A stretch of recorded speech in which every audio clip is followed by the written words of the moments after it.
Inside the DNC, police clashed with protesters who breached the security perimeter, but President Biden downplays it all. Those protesters out in the street, they have a point.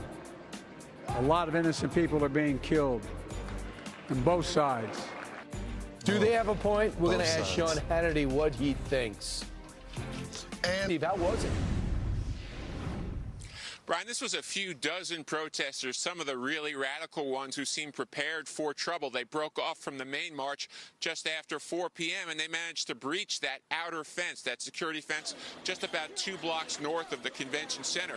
Some of them actually had sledgehammers and chains in their knapsacks. Most of the ringleaders wore masks, and they broke down that fence for a short period of time.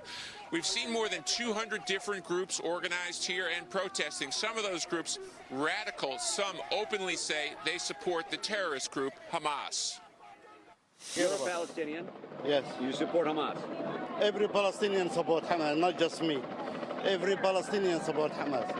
Remarkable and restrained response by Chicago police. Initially, they stood on the sidelines. Some of them were hit with bottles or piping as well, but then riot police arrived on the run. They had headgear on as well as batons across their chests. They methodically penned in those protesters and began arresting some of the ringleaders. At least 4 people arrested. No tear gas used, no injuries reported, but we could see more demonstration protests each night of this convention. Guys, back to you. So were most of them, Steve, covering their faces?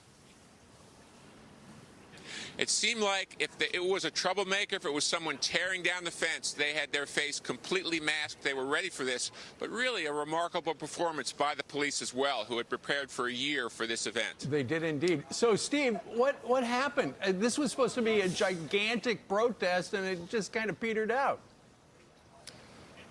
You're right. We were hearing up to 100,000 people coming, mayhem on the streets. It turned out to be a few thousand and a few dozen protesters, but it doesn't take much. Remember, there are some determined radicals who came with sledgehammers, and it doesn't take much really to turn a crowd. So we still have a few nights to get through.